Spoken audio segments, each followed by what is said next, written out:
देखिए कैसे प्रशांत किशोर को पटना पुलिस का सिपाही थप्पड़ मार रहा है। अभी आप स्क्रीन पर देख पा रहे होंगे कि किस प्रकार से प्रशांत किशोर को पटना पुलिस का एक सिपाही थप्पड़ जड़ रहा है और 2 थप्पड़ प्रशांत किशोर को मारा गया है। इतना ही नहीं बल्कि अभी की एक सबसे बड़ी ब्रेकिंग न्यूज पटना एम्स से आ रही है, जहां पटना एम्स के बाहर लाठी चार्ज की सूचना आ रही है और बताया जा रहा कि पटना एम्स के बाहर लाठी चार्ज किया गया है। पटना पुलिस ने ये लाठी चार्ज किया है प्रशांत किशोर के समर्थकों पर। ये लाठी चार्ज किया गया है। प्रशांत किशोर को पटना के एम्स ले जाया गया था और उसके बाद बताया जा रहा कि उन्हें किसी अज्ञात जगह पर ले जाया जा रहा है। आखिर प्रशांत किशोर को कहां ले जाया जा रहा है, प्रशांत किशोर की गिरफ्तारी क्यों हुई है, जरा ध्यान से देखिए। कैसे मीडिया को पीटा जा रहा है, कैसे पत्रकारों के साथ धक्का मुक्की की गई है और पटना पुलिस ने पत्रकारों को भी पीट दिया है।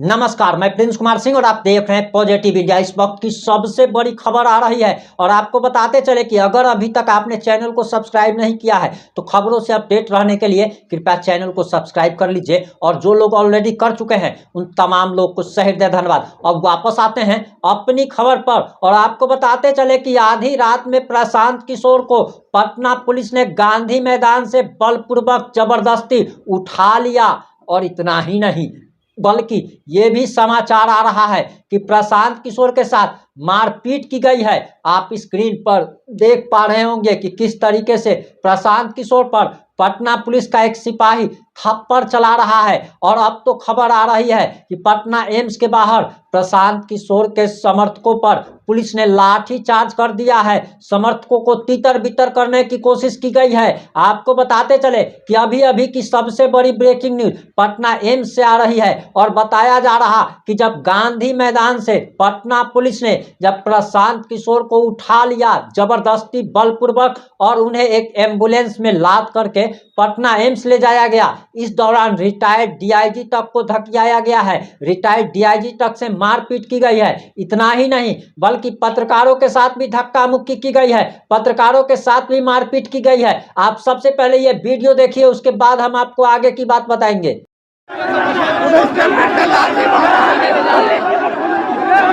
गौर से इस वीडियो को देखिए।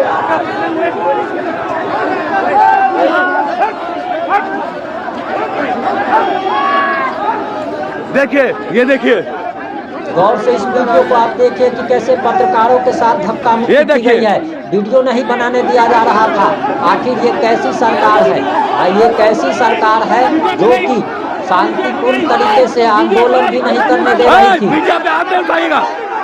ये देखिए, मीडिया को भी मारा जा रहा है। मीडिया पे भी हाथ उठाते हैं आप लोग।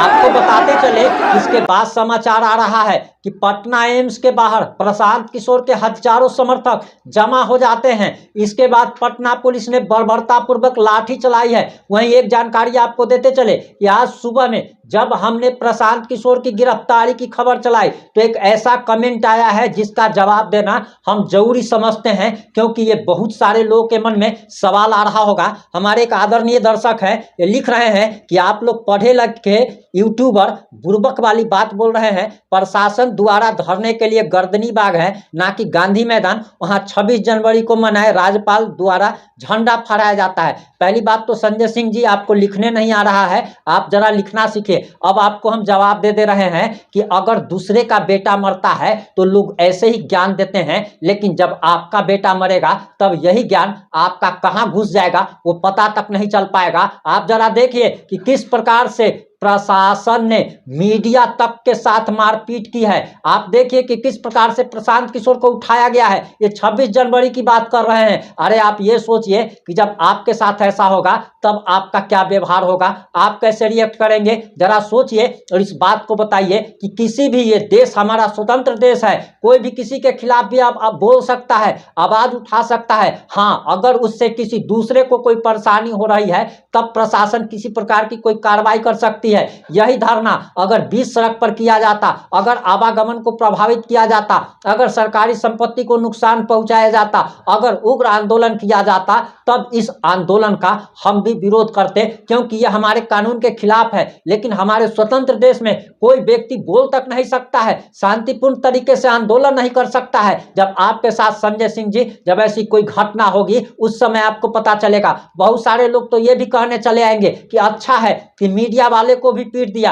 अरे भाई, मीडिया वाले का आप जिसका विरोध कर रहे हैं वही आप तक खबरें पहुंचाता है। कितनी परेशानियों से, कितने कष्ट तक से सह करके आप तक खबरें पहुंचाई जाती है, यह आप नहीं समझ पाते। और यही सब कारण है कि अब आपसे जुड़े हुए मुद्दे कोई मीडिया उठाना नहीं चाहता। तो जो मीडिया आपकी बात कर रहा है, कम से कम आप उसको सपोर्ट जरूर कीजिए। यहाँ प्रशांत किशोर का सपोर्ट नहीं किया जा रहा, बल्कि एक आम आदमी का सपोर्ट किया जा रहा है, जिस आम आदमी के साथ पुलिस ने बर्बरतापूर्वक कार्रवाई की है। आमरण अनशन कर रहा था वो व्यक्ति, कोई तोड़ फोड़ नहीं कर रहा था। और 26 जनवरी में अभी लगभग 19 से 20 दिन बाकी हैं और 20 दिन में बहुत कुछ हो सकता था। आखिर प्रशांत किशोर की और सबसे बड़ी बात की बीपीएससी छात्रों की मांग क्या है, मांग क्या है उस बात को जानिए। मांग है सिर्फ और सिर्फ कि सीएम उनसे मिल ले, वे अपनी बात को रख सके। लेकिन जरा सोचिए कि जिस राज्य का इलेक्टेड सीएम जो कि वोट से जीता है, ऐसा नहीं है कि बाप दादा जो है सो सीएम थे तो वो भी सीएम बन गया है, राजगद्दी मिल गई है, राजा का बेटा ही राजा बन गया है, बल्कि ये इलेक्टेड सीएम है, ये चुने हुए जनप्रतिनिधि हैं। इनको जनता की बात सुननी पड़ेगी। और आप अगर किसी दूसरे को, कोई अगर दूसरा अगर सरकार से कुछ बात कहना चाहता है संजय सिंह जी, और आप उसका अगर विरोध करते हैं, तो जब आपके बेटा को ऐसे ही अगर मार दिया जाएगा, आपके परिवार के किसी के साथ ऐसा व्यवहार होगा, उस समय आप सीएम से, आप डीएम से मिलना चाहते हैं, बहुत लोग एसपी से मिलना चाहते हैं, लेकिन उनको नहीं मिलने दिया जाता। तो ये एक आम आदमी की बात है कि एक आम आदमी, एक आम छात्र जो है सीएम से क्यों नहीं मिल सकता। क्या इस देश में अभी भी राजतंत्र है? क्या नीतीश कुमार अहंकारी हो गए हैं, जिन्हें अपने ही राज्य की जनता से मिलने का समय नहीं है और ये झूठे का प्रगति यात्रा कर रहे हैं, जिसमें जनता इनके आसपास तक नहीं फटक सकता। सुरक्षा का इतना ज्यादा बंदोबस्त रहता है कि आम जनता तो इनके पास तक आ नहीं सकता, अपना दुखड़ा तक नहीं बता सकता। तो आखिर हम अपना दुखड़ा, अगर आप ये सोचिए कि अगर आप ही के घर में कुछ होगा तो आपके घर के जो गार्जियन होंगे उनको आप लोग कहने जाते होंगे कि देखिए हमारे भाई ने ऐसे कर दिया है, देखिए बहन ने ऐसे कर दिया है, फुआ ने ऐसे कर दिया, मौसी ने ऐसे कर दिया, चाची ने ऐसे कर दिया। लेकिन अगर इस राज्य में हम रहते हैं तो राज्य के मुखिया नीतीश कुमार हैं, उन्हें हमारी बात सुननी पड़ेगी और जबरदस्ती सुनाएंगे। वो कितने पुलिस वाले लगा सकते हैं। और आप यही जान लीजिए कि आप यही कह रहे हैं ना, हम उस समय भी विरोध किए थे जब महागठबंधन की सरकार में, तेजस्वी यादव की सरकार में, जिस समय लाठीचार्ज किया गया था नियोजित शिक्षकों पर, आंगनबाड़ी सहायिकाओं पर, आंगनबाड़ी सेविकाओं पर, मुखियाओं पर, जनप्रतिनिधियों पर, नियोजित शिक्षकों पर। और जब इस साल आप ये जान लीजिए कि जब बीजेपी और जेडीयू की सरकार में ये हो रहा है तो फिर भी हम विरोध कर रहे हैं। हम सिर्फ और सिर्फ विरोध करते हैं किसका? तो तानाशाह सरकार का। चाहे सरकार किसी की भी हो,